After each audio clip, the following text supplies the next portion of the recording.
The October rain fell without mercy over Boston that evening, turning the streets into rivers of reflected light.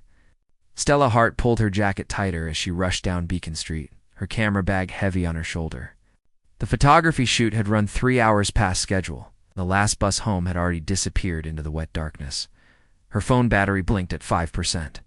She tried the rideshare app one more time, watching the spinning wheel of death on her cracked screen. Nothing.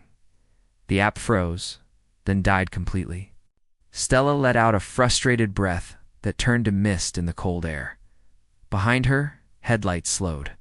A black sedan pulled alongside the curb, its window rolling down just enough to reveal a man's silhouette. "Need a ride?" The voice was deep but gentle, tired in a way that matched the weather. Stella hesitated. Every safety lesson she had ever learned screamed at her to walk away. But the rain was getting worse. Her shoes were already soaked through, and the street was empty except for this car. "Are you with the rideshare?" she called out, leaning closer to see him better. The man paused for just a moment. "I can take you where you need to go." Something about his voice felt honest. Maybe it was exhaustion clouding her judgment, or maybe it was the way he seemed as worn down by the day as she felt. Stella made a decision she would question for weeks to come. She opened the door and slid into the back seat. The interior smelled like leather and coffee. The man kept his eyes forward, hands steady on the wheel. He looked to be in his mid-30s, with dark hair that needed cutting and a jawline shadowed by stubble. He wore a plain black jacket, nothing fancy, nothing that suggested wealth or danger. "Where to?" he asked. "Cambridge." "Near the university?" Stella gave him her address, then pressed herself against the door. Watching his profile in the dim light, he nodded and pulled into traffic. The windshield wipers moved in rhythm with her heartbeat as they drove through the glowing city. For several minutes, neither spoke. The silence felt heavy but not uncomfortable, like two people who had both survived difficult days and needed the quiet. "Long night?" His question came softly, more observation than conversation. Stella surprised herself by answering. "Long year, actually. I was shooting a wedding." The couple was beautiful, so in love. Made me remember when I thought photography would be about art, not just making rent. She had no idea why she was telling this to a stranger. Maybe because she would never see him again. Maybe because the darkness made confession easier. "You wanted to be an artist," he said. "Not a question. I wanted to capture truth. Real moments that matter. Instead, I spend my days photographing people pretending to be happy." The bitterness in her voice surprised even her. He was quiet for a moment, navigating through a yellow light. "Truth is harder to sell than happiness. It doesn't make it less valuable." "No," he agreed. "It just makes it lonelier." Something in the way he said it made Stella look at him more carefully. His hands gripped the wheel with a tension that suggested he carried his own weight. His own stories he could not speak. They crossed the bridge into Cambridge. The city lights painted streaks across the wet windows, turning the world into watercolor. Stella found herself watching those lights instead of him, feeling strangely safe in this anonymous space. "Do you ever feel like you were living someone else's life?" she asked suddenly. "Like you took a wrong turn somewhere and ended up in a story that was never meant for you?" His jaw tightened. Every single day, raw honesty in those 3 words created an unexpected connection between them. Two strangers moving through the rain, both lost in different ways. "I had a mentor once," Stella continued, her voice softer now. "James Parker. He taught me that photography is not about what you see. It is about what you feel when you look. He said the best photographers do not capture moments. They capture the space between moments, the breath before the truth reveals itself." What happened to him? "He died 2 years ago. Heart attack. I was supposed to assist him on a documentary in Morocco, but I chose a paying job instead. Corporate headshots. He went alone." She swallowed hard. "I never got to tell him I was sorry." The car slowed as they approached her neighborhood. Old brownstones lined the streets, their windows glowing warm against the cold rain. He pulled up in front of her building, 3-story walk-up, with a broken buzzer and peeling paint. Stella reached for her wallet, but he shook his head. "Keep it. I can pay." I might not have much, but I do not take charity. He turned then, meeting her eyes for the first time through the rearview mirror. They were gray like storm clouds, holding depths she could not read. It is not charity. Consider it an investment in truth. Before she could respond, she realized her camera bag was unzipped. Her spare lens, the expensive one she saved 6 months to buy, must have rolled under the seat. Wait, I need to, but he was already pulling away. She stood on the sidewalk, rain soaking through her hair, watching his taillights disappear around the corner. In her hand was a business card she did not remember him giving her. It was plain white, with nothing but a phone number embossed in silver. No name. No company.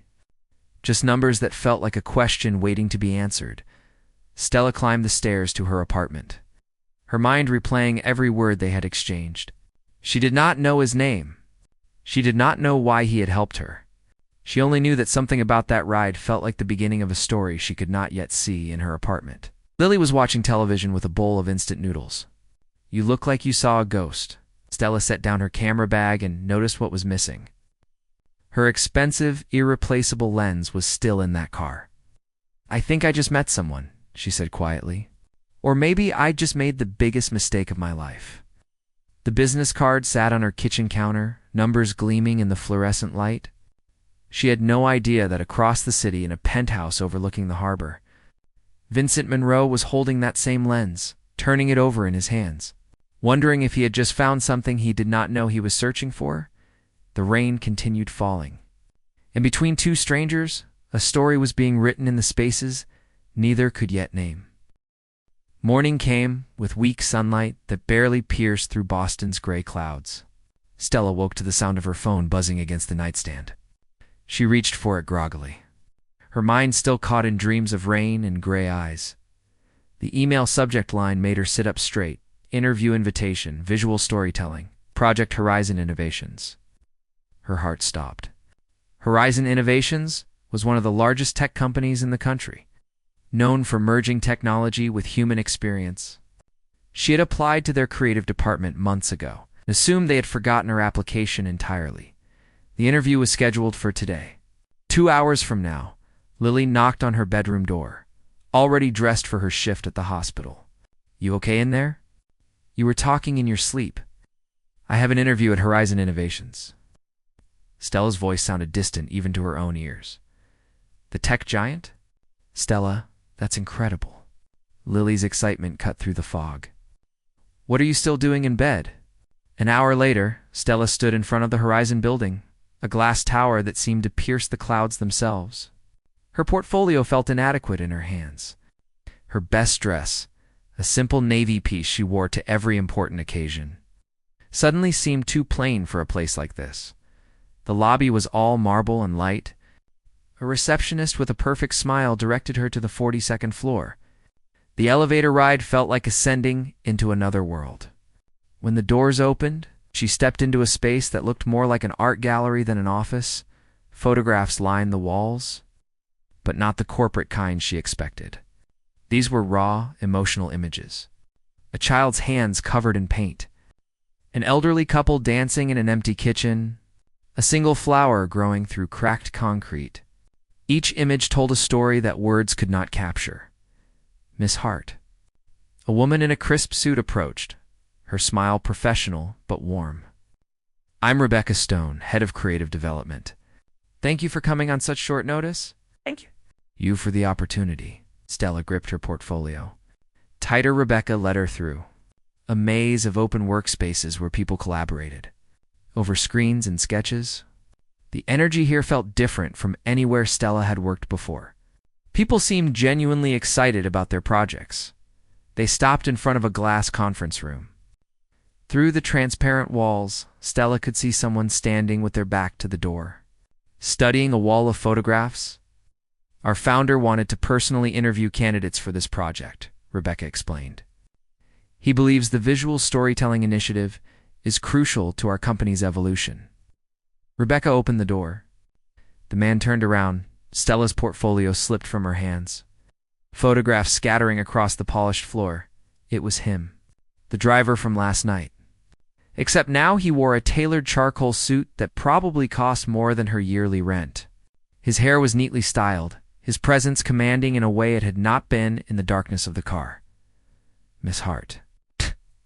His voice held the same gentle tone from the night before, but now it carried authority. Please, come in. Rebecca bent to help gather the scattered photographs, but Stella could not move. Her mind raced through every word she had said in that car. Every vulnerable confession she had made to a stranger she thought she would never see again. He was not a driver.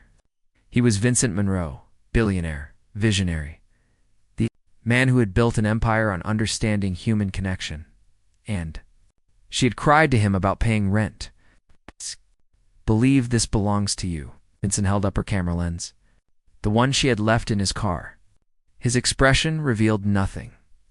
Stella found her voice, though it shook. You knew who I was. I did, last night. You knew, and you said nothing. Rebecca looked between them, confusion crossing her features. Should I give you two a moment? No, Stella said quickly. I should leave. This was clearly a mistake. She turned toward the door, but Vincent's next words stopped her. I read your application 6 months ago. Your essay about truth and imagery. You wrote that photography is not about making people look better than they are. It is about showing them exactly as they are and making that enough. Stella turned back slowly. He was watching her with those same gray eyes, but now she could see what she had missed in the darkness. Exhaustion lived there, and something else. Loneliness, perhaps, or regret. I have interviewed 43 photographers for this position, Vincent continued. All of them wanted to show me their best work.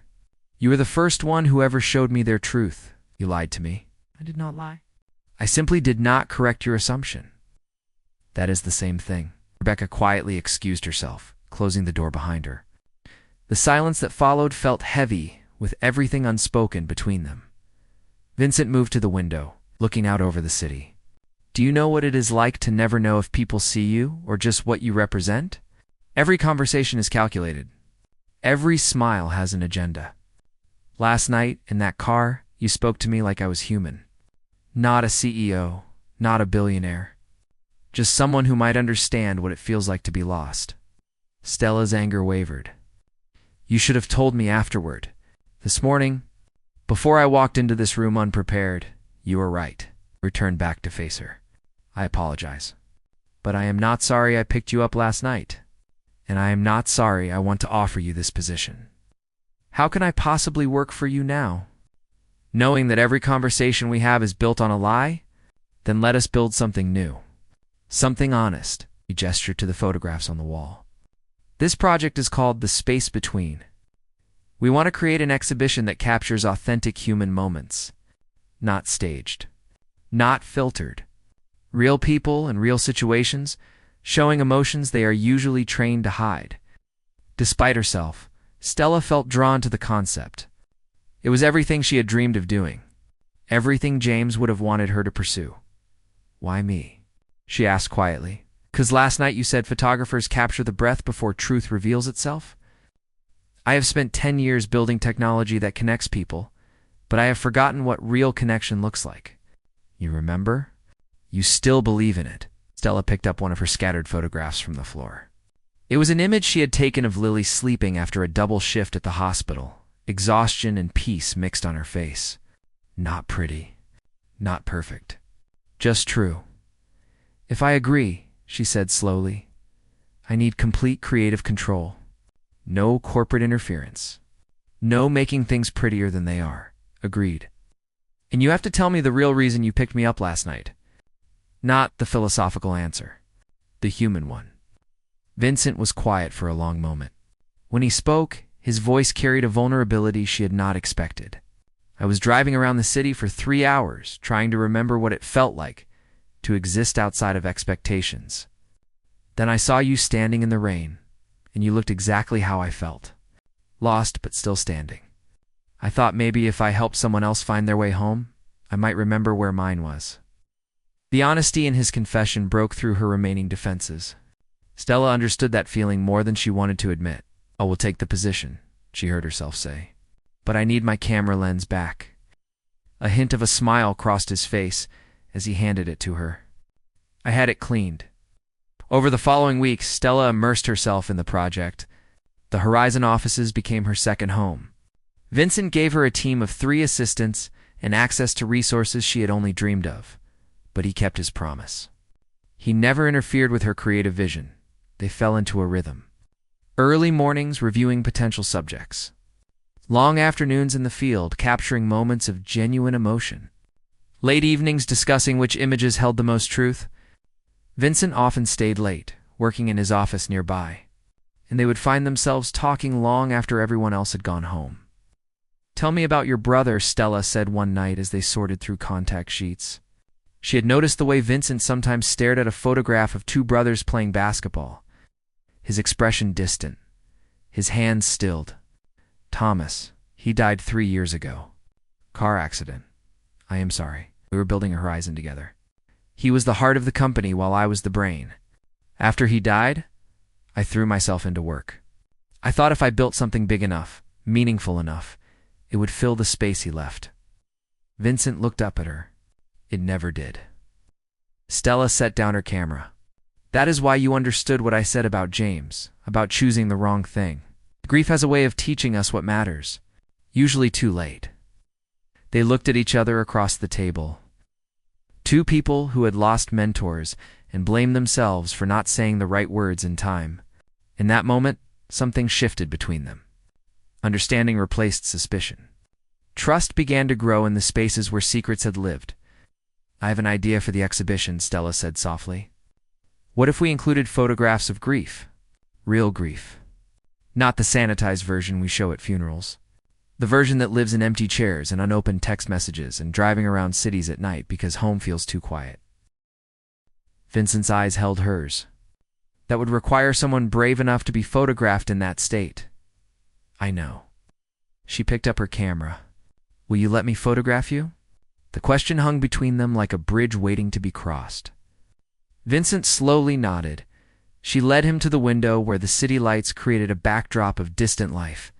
"Just stand there. Do not perform. Do not hide. Just be." Through her lens, she watched him lower his defenses. The successful CEO disappeared, replaced by a man who had carried loss alone for too long. She captured the moment his shoulders dropped. The instant his eyes focused on something far away, the breath before truth revealed itself. When she lowered the camera, she found him watching her with an expression she could not name. "Thank you," he said quietly. "For what? For seeing me? Really seeing me? Not many people do." Stella felt her heartbeat quicken. "Maybe you do not let them. Maybe I am learning too." They stood there as the city glowed beyond the windows. 2 people who had started as strangers, but were becoming something more. Something neither of them quite dared to name yet. The photograph she took that night would become the centerpiece of the exhibition. But more importantly, it marked the moment when Vincent Monroe stopped hiding behind success, and Stella Hart stopped believing she had to struggle alone to be worthy of her dreams. Neither of them knew that the hardest test of their growing connection was still to come. But for now, in the quiet office with rain beginning to fall again outside, they had found something rare. They had found someone who looked at them and saw not what they could provide, but who they actually were. And sometimes, that is where the most important stories begin. 3 months passed like frames in a film, each day adding depth to the story unfolding between Stella and Vincent. The space between exhibition grew from concept to reality, filling the Horizon gallery with images that made people stop and truly look. A father holding his daughter's empty shoes after she left for college. A nurse crying in a hospital stairwell. An immigrant touching the wall of his new home for the first time. Every photograph captured the raw, unfiltered truth of being human. Stella had never felt more alive. Her work finally mattered. But more than that, she had found something unexpected in Vincent. Their late nights had evolved from professional collaboration into genuine friendship. He brought her coffee exactly how she liked it without asking. She left sketches on his desk when she noticed him drowning in corporate meetings. They had created a language between them built on small gestures and comfortable silences, Lily noticed the change immediately. "You talk about him differently now," she observed one evening as Stella sorted through prints in their apartment. "Not like a boss, like someone who matters." "He does matter," Stella admitted, "but it is complicated. Love usually is." "I did not say anything about love." Lily smiled knowingly. "You did not have to." The truth was more complex than Stella wanted to admit, even to herself. Vincent had become the person she thought about first when something good happened. The person whose opinion shaped her decisions. The person whose smile could change the texture of her entire day. But the foundation of their relationship still carried the weight of that first deception. Some nights she still wondered what would have happened if he had told her the truth from the beginning. The exhibition opening was scheduled for a Friday evening in late January. It would be Horizon's most public event of the year, with media coverage and industry leaders attending. Vincent insisted that Stella be introduced as the lead artist, her name prominently featured in all materials. "You created this," he told her during a planning meeting. "You should receive the recognition." "We created it together," she corrected. His eyes held hers for a moment longer than necessary. "You taught me how to see again." "That is your gift, Stella. Do not diminish it." The night of the gala arrived with winter snow falling soft and silent over Boston. The Horizon building glowed like a beacon, its glass walls revealing the gallery within. Stella wore a simple black dress that Lily had insisted she buy. Her hair pulled back to show the silver earrings that had belonged to her mother. She felt beautiful and terrified in equal measure. Rebecca found her backstage, reviewing the final arrangement of photographs. "You should be out there. People want to meet the artist. I am better behind the camera than in front of it. Maybe, but tonight you need to step into the light." Rebecca squeezed her shoulder. "Vincent believes in you. Now you need to believe in yourself." Stella took a deep breath and entered the gallery. The space had been transformed into a cathedral of human experience. Her photographs hung on the walls like windows into other lives, each one a moment of truth captured and preserved. People moved through the space in reverent silence, some with tears in their eyes, others with expressions of recognition. She spotted Vincent across the room, surrounded by board members and investors. He wore a black suit that made him look every inch the powerful CEO the world expected him to be. But when their eyes met through the crowd, she saw the man from the car. The one who understood loneliness. The one who had trusted her enough to be photographed in his grief. He excused himself from the conversation and made his way toward her. The crowd seemed to part naturally, as if recognizing something significant was about to happen. "You look beautiful," he said quietly when he reached her. "You look uncomfortable," she replied with a slight smile. "I hate these events. Too many people performing instead of being." He glanced around the gallery. "But this makes it worth it. You made something extraordinary, Stella." "We made it." "No." His voice was firm but gentle. "You created the vision. I just provided the resources. There is a difference." Before she could respond, Rebecca appeared with a photographer from the Boston Globe. "Mr. Monroe, Miss Hart, could we get a photograph of you both in front of the centerpiece?" They moved to stand before the image Stella had taken of Vincent by the window. In the photograph, his vulnerability was evident, his grief no longer hidden behind success. It was the most honest image in the entire exhibition. The photographer positioned them closer together. Vincent's hand rested lightly on Stella's lower back, a gesture that felt both natural and electric. Flashbulbs erupted around them, capturing a moment that would change everything. After the formal photographs ended, Vincent leaned close to her ear. "There is something I need to tell you. Can we talk somewhere private?" Her heart raced. "Now, after your speech, meet me on the rooftop terrace." Stella's speech was brief, her voice shaking slightly as she thanked the team and explained the philosophy behind the space between. She spoke about truth and vulnerability, about capturing the moments that make us human rather than the moments that make us look good. The applause was genuine, and for the first time in her life, Stella felt like she had created something that mattered beyond her own survival, but her mind was elsewhere. Wondering what Vincent needed to say that required privacy, she found him on the terrace an hour later. Snow continued to fall, dusting the city in white. He stood at the railing, his breath visible in the cold air. Looking out over Boston like a man trying to memorize a view before leaving it forever. "You wanted to talk," she said. Stepping beside him, he turned to face her, his expression serious. "I need to be honest with you about something. Complete honesty this time, no omissions." Fear tightened in her chest. "Okay. The night I picked you up, it was not random. I had been following the rideshare app, looking for rides to take. Trying to remember what it felt like to help someone without it being a transaction or a strategy." He paused. "But I had seen your application months before. When your name appeared on the app, requesting a ride, I recognized it. I chose to accept it." Stella felt the ground shift beneath her. "You sought me out, not consciously. But maybe subconsciously, yes. Your application stayed with me. The way you wrote about truth, about seeing people as they are. I wanted to understand the person behind those words. Everything since then has been... What? A test? An experiment?" "No." His voice was urgent now. "That night in the car, every word you said affected me. Your honesty made me remember what I had lost in building this empire. And when you walked into that interview, I knew I wanted you to be part of this project, but I also knew I wanted you in my life." Stella wrapped her arms around herself, the cold suddenly biting. "You should have told me sooner, I know. I was afraid that if you knew I had chosen you deliberately, you would never trust that your talent earned this opportunity. You would always wonder if it was manipulation.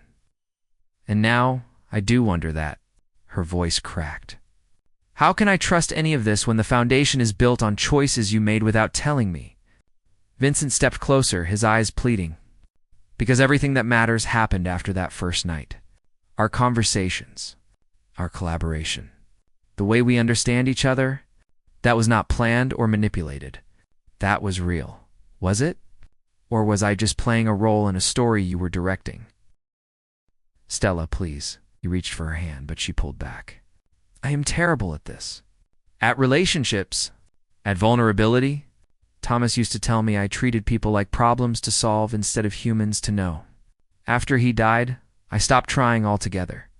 Then I heard you in that car, speaking about dreams and loss, and I remembered what it felt like to connect with someone. So I was your redemption arc, your chance to prove you could still be human. You were the first person in 3 years who made me want to try." Tears burned in Stella's eyes. She wanted to forgive him. Every part of her understood his loneliness because it mirrored her own.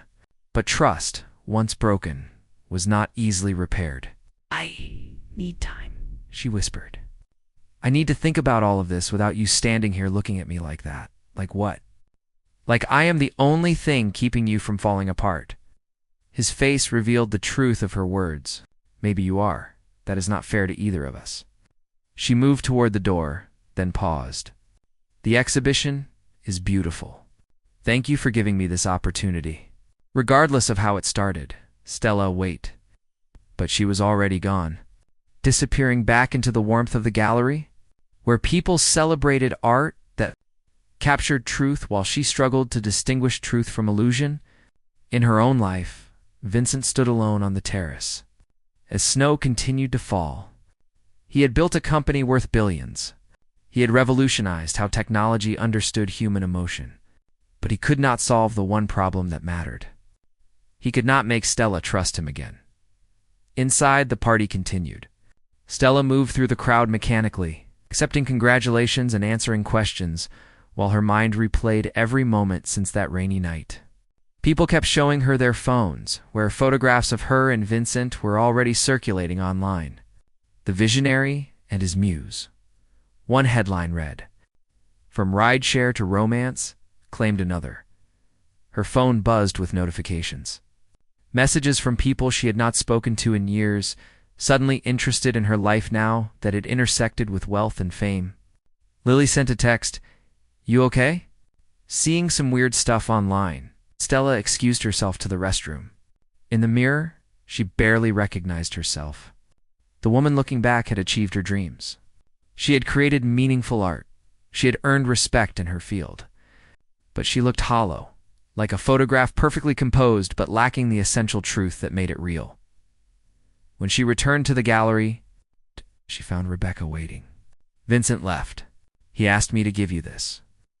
It was an envelope, her name written in his careful handwriting. Inside was a single photograph, one she had never seen before. It showed her from behind, standing at her apartment window the night after their first meeting.